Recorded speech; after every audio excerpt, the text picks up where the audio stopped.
अगर मैथ से लगता है डर तो आ जाइए इधर। Welcome back to my another video. My name is Amit और हम पढ़ रहे हैं क्लास 10th मेन सीईआरटी का फुल सॉल्यूशन। जी हाँ, हम इस सीरीज़ में, हमारा बैच का नाम है आसान बैच। इस सीरीज़ में हम सारे क्वेश्चन, हमारी जो तैयारी है वो है 100 आउट ऑफ 100 की।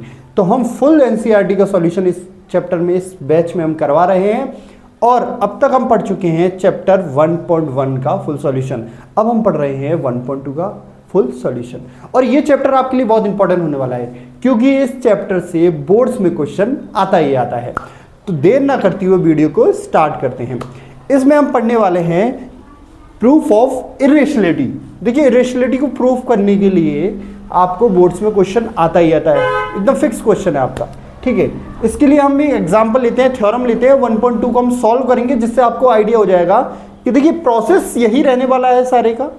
अगर रूट के अंदर कोई प्राइम नंबर है तो उसको सॉल्व कैसे करेंगे इरेशनल के लिए, तो वो यही प्रोसेस होने वाला है।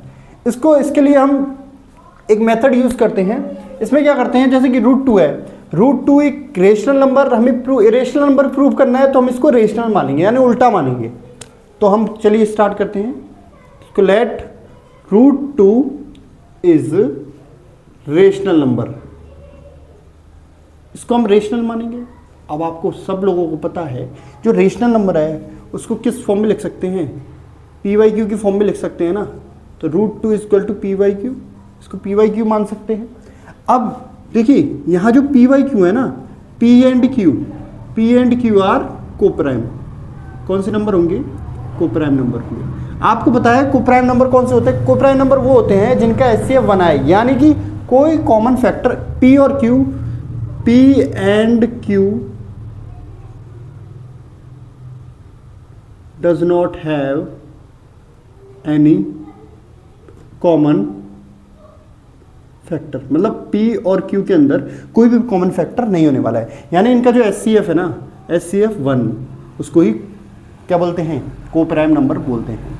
यानी कि इन दोनों में कोई कॉमन फैक्टर नहीं होगा अगर वो रेशनल नंबर है तो, जहाँ q is not equal to 0। ठीक है, अब क्या करेंगे, दोनों तरफ क्या करेंगे? Squaring both side, squaring both side. अब इसमें स्क्वायर करेंगे। देखिए √2 का जब हम स्क्वायर करेंगे और p/q का भी जब हम स्क्वायर करेंगे दोनों तरफ, तो इसके स्क्वायर से इसका रूट कैंसिल आउट हो जाएगा, तो यहाँ बचेगा 2, तो p²/q²। अगर q को इधर ले आए, 2 को इधर ले जाए, तो ये क्या आएगा? q² = p²/2। तो यहाँ तक क्लियर होगा। यहाँ से एक चीज क्लियर हो रही होगी कि p² 2 को डिवाइड कर रहा है, p² 2 को डिवाइड कर रहा है, तो यहाँ पे लिखेंगे हम 2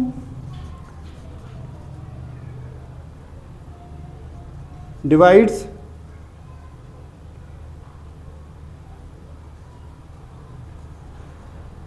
p²।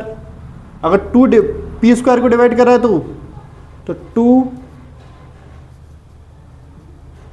Divides p also.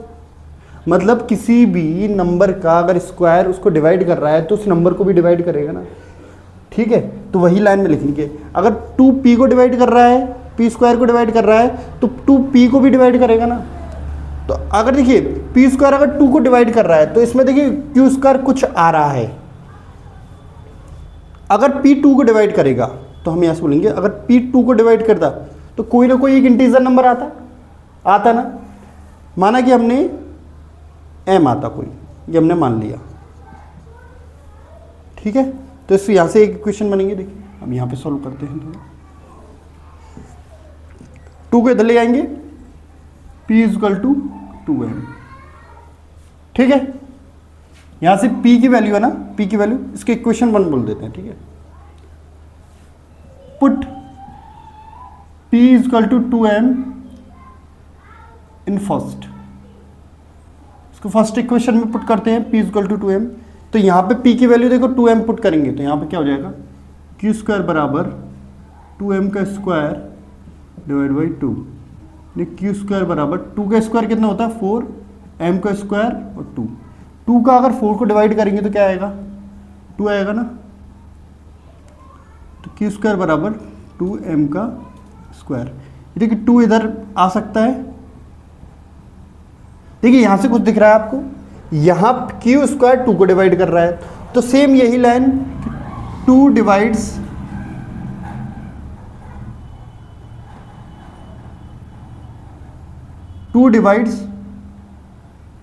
Q square. अगर क्यू स्क्वायर को 2 डिवाइड कर रहा है तो 2 देयरफॉर 2 डिवाइड्स 2 किसको भी डिवाइड करेगा, क्यू को। देखिए सेम यही प्रोसेस यहां पे भी ये क्यू। अब देखिए यहां पे क्यू स्क्वायर 2 को डिवाइड कर रहा था, एम स्क्वायर आ रहा है। अगर क्यू 2 को डिवाइड करता तो यहां से भी हम एक मान लेते हैं, अगर एन आता तो क्यू इक्वल टू क्या आ जाएगा, 2n। देखिए अगर हम क्यू को देखें और हम पी को देखें, ये रहा देखो पी और क्यू, अगर पी वाई क्यू करें हम, अगर पी वाई क्यू करें तो हमें क्या आएगा, 2m/2n। देख लिए पी और क्यू में हमने क्या बोला था, P एंड Q आर को प्राइम, P और Q को प्राइम है, P and Q does not have any common factor, लेकिन P और Q में क्या है, कॉमन फैक्टर आ गया। ठीक है, अब देखिए एनी कॉमन फैक्टर आ गया। अब इसके बाद हम क्या करते हैं, इसमें कोई कॉमन फैक्टर आ गया, ठीक है, तो यहां से हो गया गड़बड़ घोटाला। क्या हो गया, तो यहां पे 2 क्या आ गया, इसका कॉमन फैक्टर आ गया, तो हम यहां पे क्या बोलेंगे, P एंड Q आर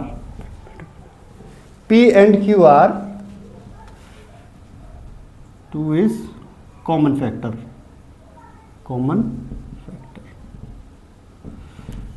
तो जब 2 कॉमन फैक्टर आ गया तो क्या हो गया, ये नंबर कैसा नंबर हो गया, क्या ये नंबर रेशनल नंबर होगा, नहीं होगा ना। तो हम लिखेंगे ये एक कॉन्ट्राडिक्शन आ गया, तो हम लिखेंगे यहां पे this contradiction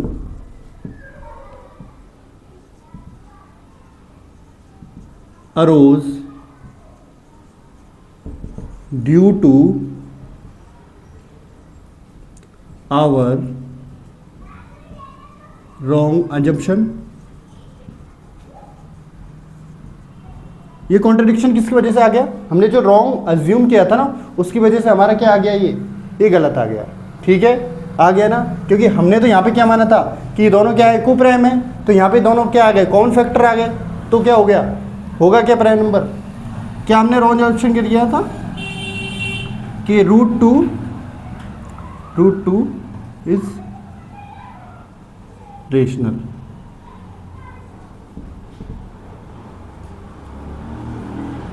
hair root 2 is क्या है, इरेशनल नंबर।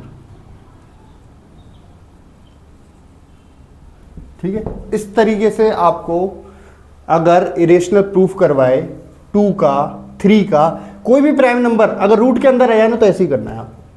ठीक है, ये थ्योरम थी, इसको हमने अच्छे से एकदम प्रूफ किया है। अगर आपको 2 की जगह